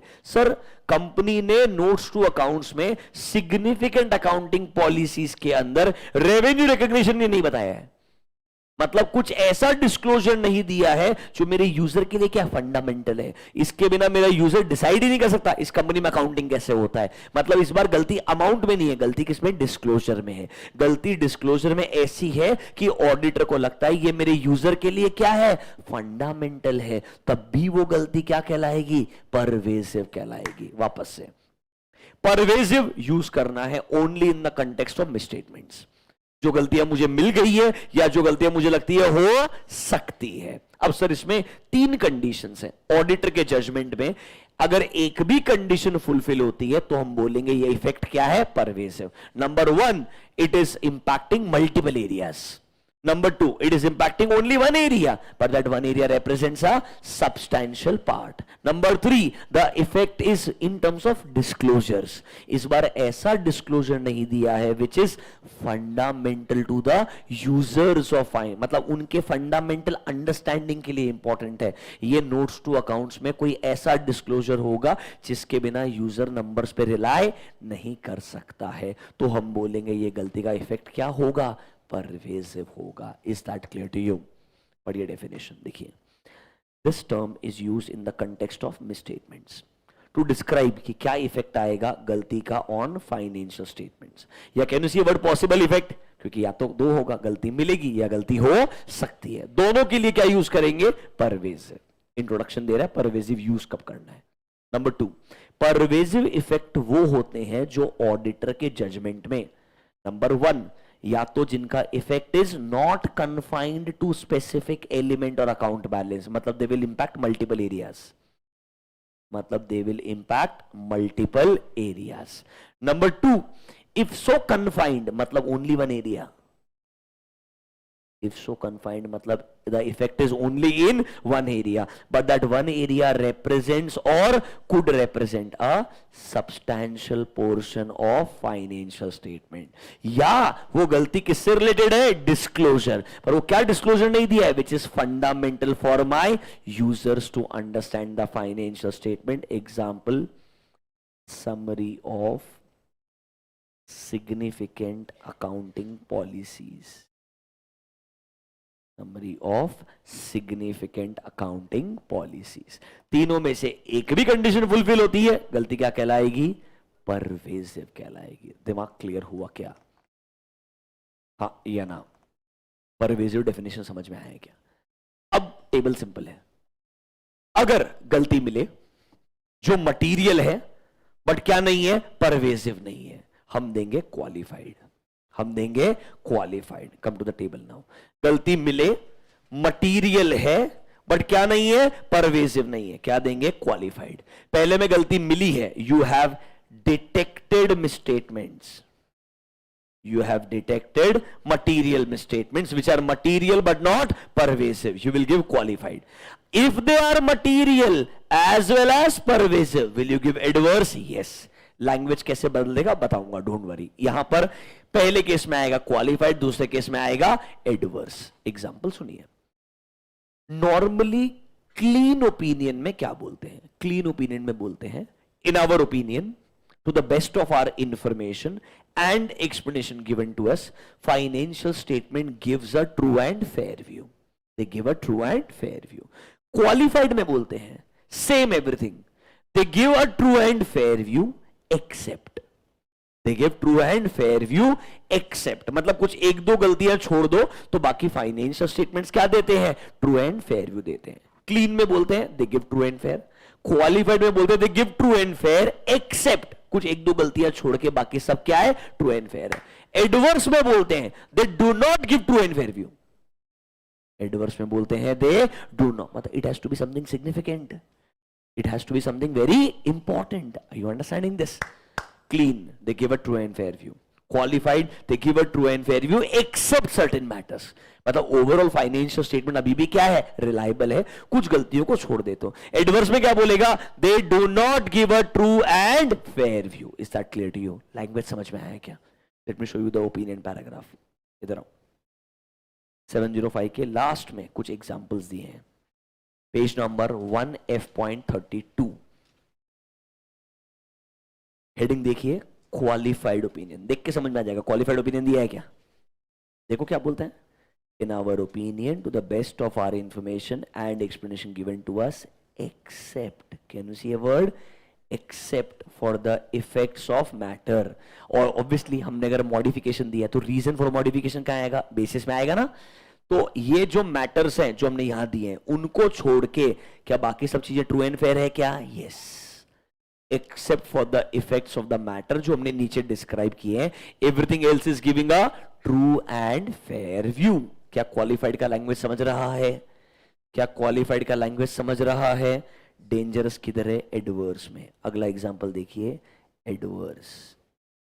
In our opinion, to the best of our information and explanation given to us, because of the significance of matters discussed in basis for adverse opinion, the financial statements, mark the word, do not give a true and fair view. क्या इधर directly पूरा financial statement ही बोल रहे हैं क्या? Do not give a true and fair view. Language में difference समझ रहा है क्या? अगर मटीरियल है परवेसिव नहीं है तो क्या आएगा? क्वालिफाइड. मटीरियल है एंड परवेसिव भी है और गलतियां मिल गई है तो क्या आएगा? एडवर्स. समझा क्या? थोड़ा बहुत क्वालिफाइड एंड एडवर्स समझ रहा है. सी ऑब्वियसली धीरे धीरे आपको अंडरस्टैंडिंग बिल्ड करना पड़ता है आपस से. 705 में बहुत क्वेश्चंस आ सकते हैं. मतलब this is probably one of the toughest essays, but ICAI has been very nice. It doesn't trouble students. Honestly 705 they don't trouble students. वो बिल्कुल स्ट्रेट फॉरवर्ड क्वेश्चन पूछता है, इसलिए बच्चा बच जाता है और टीचर भी बच जाता है, क्योंकि इधर उन्होंने परेशान किया ही नहीं है. अगर वो इधर परेशान करने के लिए गया तो ट्रस्ट मी आपको समझेगा भी नहीं वो पूछना क्या चाहता है. It is dangerous. सबसे खतरनाक है डिस्क्लेमर. सबसे खतरनाक है डिस्क्लेमर. बताएंगे वो भी, डोंट वरी. अभी के लिए मॉडिफिकेशन कब कब आता है वो दो सर्कमस्टेंसेस हैं. कौन कौन से? जब हमें लगता है फाइनेंशियल स्टेटमेंट्स आर मटीरियली मिस्टेड, गलतियां मिल गई है. दूसरे में मेरे को क्या नहीं मिला है? Sufficient and appropriate audit evidence ही नहीं मिला है कि मैं कंक्लूड करूं that they are free from. मतलब am I assuming there can be material misstatements? Yes. इसीलिए एक वर्ड होता है इफेक्ट, एक होता है पॉसिबल इफेक्ट. इफेक्ट कब आएगा? जब गलतियां मिल गई है. पॉसिबल इफेक्ट जब मेरे को लगता है गलतियां हो सकती है. Is that clear to you?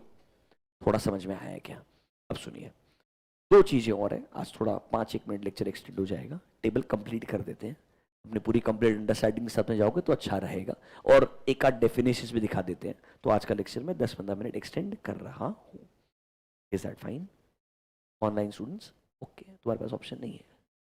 सुनो, सो टेबल के अंदर हमारे पास में दो सिचुएशंस हैं. टेबल के अंदर हमारे पास में दो सिचुएशंस हैं. पहला सिचुएशन क्या था? जब हमें गलतियां मिली, financial statements are materially misstated. हमें लगता है वो मटीरियल है बट क्या नहीं है? परवेसिव नहीं है. तो हम बोलेंगे क्वालिफाइड. मतलब everything is true and fair except. हम क्या बोलेंगे? Everything is true and fair. Everything मतलब financial statements are giving a true and fair except. समझा क्या? अरे समझा क्या? जब वो गलतियां मुझे लगे क्या है? परवेसिव. सर परवेसिव में कैसे डिसाइड किया? 3 कंडीशन थी सर. क्या गलतियों का इफेक्ट मल्टीपल एरिया पे आ रहा है? क्या वो गलतियों का इफेक्ट एक ही एरिया पे आ रहा है? बट वो एक ही एरिया सब्सटैंशियल पार्ट हो सकता है फाइनेंशियल स्टेटमेंट का। या सर ये गलती डिस्क्लोजर रिलेटेड है, कुछ ऐसा डिस्क्लोजर नहीं दिया है which is very important, fundamental to my users. एक भी कंडीशन फुलफिल होती है तो ऑडिटर बोलेगा वो गलती क्या है? परवेजिव। तो कौन सा ओपिनियन आएगा? एडवर्स। क्या आएगा? एडवर्स। उधर डायरेक्टली बोलोगे financial statements do not give a true and fair view. Is that clear to you? अब सर नया सिचुएशन में आ जाओ। नंबर 2 क्या बोलता है? नंबर ए वाला पार्ट खत्म हो गया है, this is done, this is done. Can I go to number 2? Read number B. एक स्ट्रीम है, हम ना ऑडिट कर रहे हैं, हमें ऑडिट के दौरान चाहिए ऑडिट एविडेंसेस। मुझे लगता है कि sir sufficient and appropriate audit evidences नहीं मिल रहे हैं। क्यों नहीं मिल रहे? या तो मैनेजमेंट परेशान कर रहा होगा, या मैनेजमेंट ने एविडेंस देने का पूरा ट्राई किया पर मैनेजमेंट खुद ऐसी कंडीशन में उसे समझ नहीं आ रहा है सही क्या है गलत क्या है। मतलब it is not always management जानबूझ के एविडेंस नहीं देगा, ऐसा नहीं होता है। कभी कभी सिचुएशन भी इतनी बुरी हो सकती है कि मैनेजमेंट के खुद के पास भी बहुत सारी चीजों के आंसर्स नहीं हो सकते हैं। एक बात सोचिए, कोविड-19 बराबर है, देयर वाज अ लॉकडाउन। अगर कंपनी के मैनेजमेंट से पूछो what is the ground reality, वो क्या बोलेगा? Even I am sitting inside the house, how can I tell you the ground reality? No one is there on the ground. बात समझ में आया है क्या? मतलब sometimes even management may not have certain information so that they can not share with you. Problem हो सकता है इन सर्टेन केसेस। हर बार जरूरी नहीं है कि आप पूरा इंफॉर्मेशन प्रोवाइड कर पाएंगे। तो ऑडिट के लिए सिचुएशन क्या है कि भाई मुझे ना कुछ एविडेंसेस नहीं मिल रहे हैं। क्वेश्चन क्या बनता है? कितने एविडेंसेस नहीं मिल रहे हैं? फॉर एग्जाम्पल परचेज चेक कर रहा हूं, परचेज में एक पार्टी रिलेटेड कुछ ट्रांजैक्शंस हैं, मेरे को उसका इनवॉइसेस नहीं मिला। मैंने उनको क्या बोला? पार्टी के पास एक खुद का इनवॉइस का कॉपी रहेगा, उससे मंगा के दे। कंपनी बोलता नहीं वो पार्टी रेस्पॉन्ड नहीं कर रहा है। मैं बोला ऐसा कैसे हो सकता है? तेरा सप्लायर है, तू उससे परचेज करता है, पैसा भी करता है, रेस्पॉन्ड करना चाहिए। कंपनी बोलता है नहीं हमने उसको पेमेंट भी नहीं किया। अब मेरे को पूरा डाउट आ रहा है सप्लायर है कि नहीं है। बराबर फेक सप्लायर हो सकता है कि नहीं हो सकता है? बराबर है कि नहीं है? अगर सब ट्राई करने का भी एविडेंस ना मिले, मैं क्या अज्यूम करूंगा? ये परचेज हुआ ही नहीं होगा। मैं क्या अज्यूम करूंगा? ये परचेज हुआ ही नहीं होगा। अब अगर मैं बोलता हूं टोटल परचेज 100 करोड़, ये परचेज का अमाउंट है 3 crore, is is material? Yes. 3% है मेरे परचेज का, मैं मटेरियल बोल सकता हूं, मेरी मर्जी। बट क्या इसकी वजह से मैं ये बोलूं पूरा फाइनेंशियल स्टेटमेंट रिलायबल नहीं? अगर मुझे लगता है ये एकमात्र ऐसा है जहां मुझे डाउट आ रहा है, बाकी मुझे कुछ भी ऐसा नहीं मिला, तो क्या मैं अज्यूम कर लूंगा ये 3 करोड़ के परचेज गलत है? क्या मैं अज्यूम कर लूंगा 3 करोड़ के परचेज मतलब 3 करोड़ के पेबल भी गलत है? मतलब 3 करोड़ के पेबल भी गलत है। मैं उनको क्या बोलूंगा? ये एडजस्टमेंट कर दो, तुम पेमेंट करने वाले हो नहीं, राइट ऑफ कर दो। मानते तो ठीक, नहीं मानेंगे can I go to modification? Yes. कौन सा मॉडिफिकेशन आएगा? क्वालिफाइड आएगा। इस बार क्या लग रहा है? गलती का पॉसिबल इफेक्ट, गलती का पॉसिबल इफेक्ट। आज इंफॉर्मेशन नहीं है बट जो इफेक्ट आ सकता है, जो मुझे लग रहा है कि मटेरियल है बट क्या नहीं है? परवेजिव नहीं है। क्या नहीं है? परवेजिव। तो इधर आपको गलती मिली नहीं है, आपको लगता है गलती का पॉसिबल इफेक्ट आ सकता है। मतलब there is a possible material misstatement, there is a possible material misstatement. Can I give a qualified opinion in this case? Yes. Language थोड़ी बदलेगी। क्या बदलेगी बताता हूं, ढंग से देखना। एक एग्जांपल हमने आपको एग्जांपल नंबर 1 में बोला एक्सेप्ट फॉर द इफेक्ट्स। कौन सा ओपिनियन था? क्वालिफाइड। क्वालिफाइड में क्या बोला? Accept for the effects. बराबर है। एक और क्वालिफाइड दिखाता हूं, पेज नंबर 1F.36 क्वालिफाइड है क्या? फिर से सेम ऑडिट रिपोर्ट देखना। In our opinion to the best of our information and explanation given to us except for the possible effects. क्योंकि इधर मुझे लगता है गलतियां हो सकती है, इतना ही डिफरेंस है। दोनों कॉन्सेप्ट सेम है, एक में गलती मिली है, एक में लगता है गलती हो सकती है। इसलिए पहले में लैंग्वेज है गलती का इफेक्ट, दूसरे में लैंग्वेज है पॉसिबल इफेक्ट। पर दोनों केस में क्या नहीं है? परवेजिव नहीं है। क्या नहीं है? ये प्योरली ऑडिटर के जजमेंट पे डिपेंडेंट है। मैं आपको कितना भी बोलूं ना कि आपको इस सर्कमस्टेंसेस में ये करना, याद नहीं करके जा सकते आप लाइफ में, क्योंकि हर कंपनी का सिचुएशन अलग रहेगा। You understanding? You can not remember कि 3 रूल है मैंने याद कर लिया हर जगह अप्लाई। वो 3 अप्लाई करने के लिए भी एक्सपीरियंस चाहिए, अलग अलग सिचुएशन देखनी चाहिए। यू कैन नॉट डिसाइड कि रैंडमली इसमें तो क्वालिफाइड आएगा, इसमें एडवर्स आएगा, ऐसा कोई डिसाइड कर ही नहीं सकता है। आपको पूरा कंपनी समझने के बाद में, सरकमस्टेंसेस समझने के बाद में, 705 समझने के बाद में अपना जजमेंट यूज करना पड़ेगा। एक में लगता है गलती है जो कि मटेरियल है बट क्या नहीं है, परवेसिव नहीं है, क्वालिफाइड। दूसरे में भी लगता है गलती हो सकती है, मटेरियल लग रही है बट क्या नहीं लग रही है, परवेसिव। दोनों में क्वालिफाइड आएगा, दोनों में क्या आएगा, क्वालिफाइड। डिफरेंस क्या है? गलती मिली, मटेरियल, नॉट परवेसिव। गलती मिली नहीं, हो सकती है क्योंकि मुझे क्या नहीं मिला, एविडेंस नहीं मिला।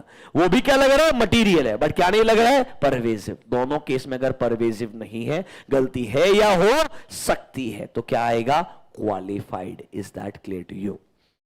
Is that clear to you? अब अगर मैं बोलूं ये प्रॉब्लम परचेजेस में नहीं है, this is a problem in multiple areas, ऐसा सेल्स में भी हो रहा है, ऐसा इन्वेंट्री में भी हो रहा है, is it sounding pervasive now कि मुझे एविडेंस नहीं मिल रहा है, not regarding one area but regarding multiple area? Can I say ये वही सिचुएशन है, I am not able to obtain sufficient and appropriate audit evidence, but इस बार it's not just one area, it's about multiple area. Can I say it is sounding material as well as pervasive? But बहुत rarely ऐसा होता है। ऐसा होना मतलब management ढंग से काम नहीं कर रहा है, ऐसा होना मतलब मैनेजमेंट जानबूझ के फ्रॉड कर रहा है, आपको बताना नहीं चाहता है, इसीलिए वो चीजों को छुपाएगा। ये एक्सट्रीम केस है, इसमें हम बोलेंगे डिस्क्लेमर। क्या बोलेंगे हम? Disclaimer. And disclaimer is dangerous. इधर हम बोलते हैं मैं ओपिनियन ही नहीं देगा, एक होता है ये बुरा है, एक बोलता है मैं बताऊंगा ही नहीं कितना बुरा। Basically we will not even give an opinion. ये बिल्कुल एक्सट्रीम केस है, इधर लैंग्वेज ही बदल जाता, देखिएगा ढंग से। Disclaimer, we do not express an opinion. हमेशा क्या बोलते हैं, in our, we do not express an opinion. क्यों सर? बिकॉज हम क्या नहीं ऑब्टेन कर पाए, sufficient and appropriate audit evidence. Rather एक चेंज और खतरनाक है, हम हमेशा बोलते हैं वी हैव ऑडिटेड, ऐसा बोलते हैं ना, वी हैव ऑडिटेड। इधर बोल रहा है वी वर एंगेज्ड टू, मतलब हमको अपॉइंट किया था, मतलब ऑडिट हुआ ही नहीं है। इसका मतलब है वी वर एंगेज्ड टू, मतलब हमारा एंगेजमेंट हुआ कि हम ऑडिट करेंगे, it was an engagement terms, पर हमने ऑडिट किया ही नहीं है और हम ओपिनियन दे ही नहीं रहे हैं। हम बोल रहे हैं we do not express an opinion and we were engaged to audit, we are not saying we have audited. समझा क्या? लैंग्वेज बदला कि नहीं बदला? This extreme case is called as disclaimer of opinion. थोड़ा सा बॉक्स समझ में आया क्या? थोड़ा सा बॉक्स समझ में आया है क्या? क्वेश्चंस क्या क्या आ सकते हैं सब बताएंगे, एटलीस्ट वो बॉक्स का बेसिक अंडरस्टैंडिंग आना चाहिए। Is that clear to you? वापस से just look at the box for 1 minute, don't worry, आज हम यही रुक जाएंगे, कल आपको इसके बारे में और डिटेल में बताया जाएगा। But look at the box for 2 minutes, शांति से सिर्फ बॉक्स को इवैल्यूएट कीजिएगा।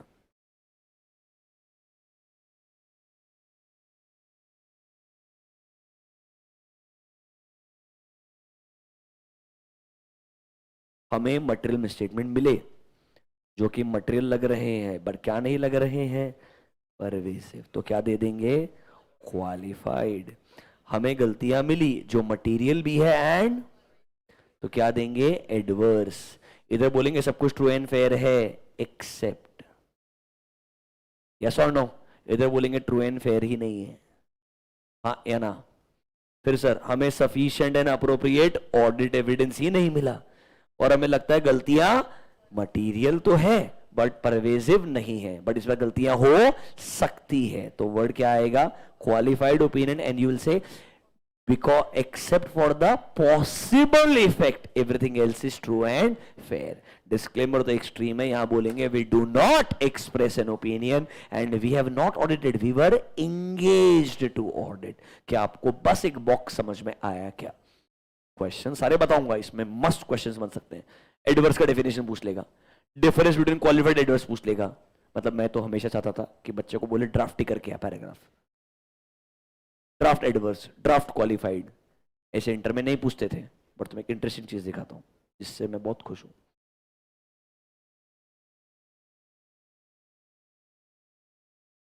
ICI is improving.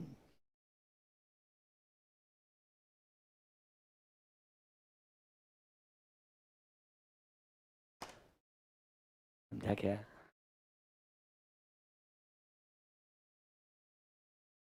बहुत मजा आएगा। मतलब आपको चुपचाप एग्जाम्पल पढ़ने पड़ेंगे।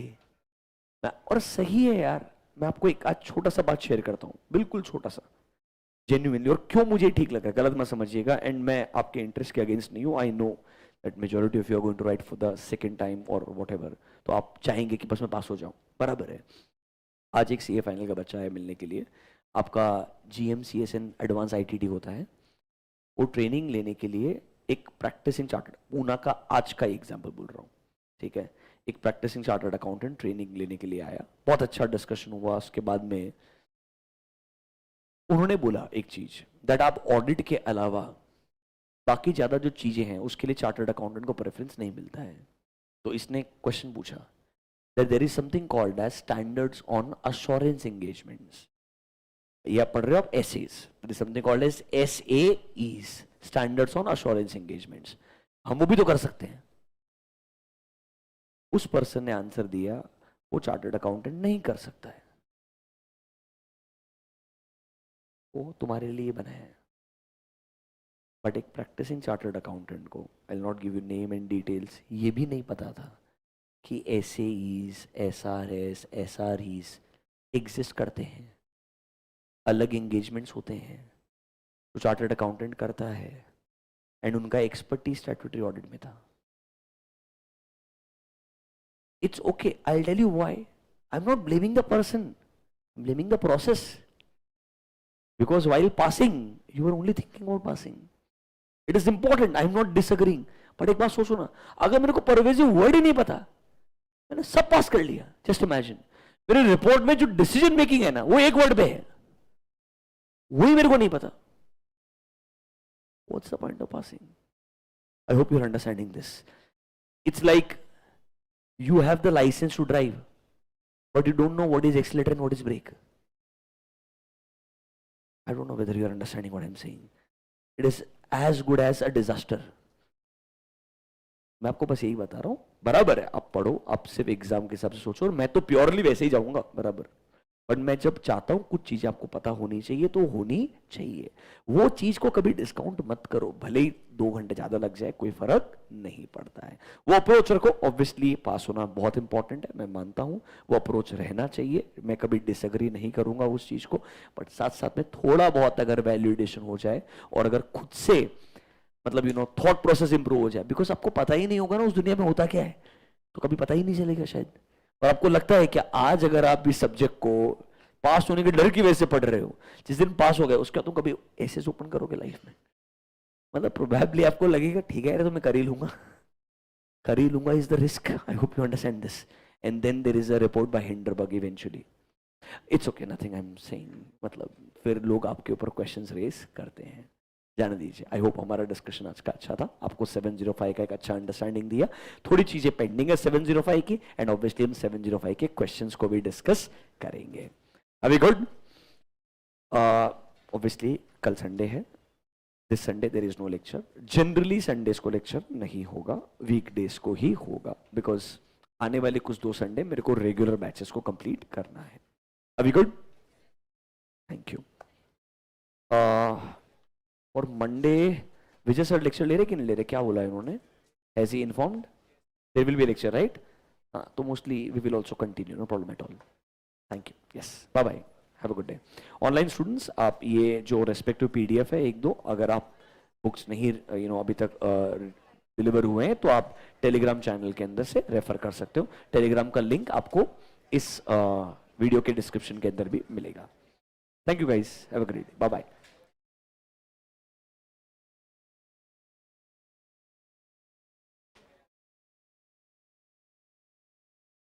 यस बेटा, आपको Q&A मॉड्यूल भी भेजा जाएगा, but Q&A module will go for printing on Monday, तो अभी आपको मॉड्यूल 1 and 2 कुरियर होगा, Q&A module will come after 2 weeks approximately. Yes, Q&A module आएगा, but that will come after 1 to 2 weeks। It is going to go for printing on Tuesday. Yes, क्या open नहीं किया door? 1 second, 1 second, 1 second, 1 second, 1 second.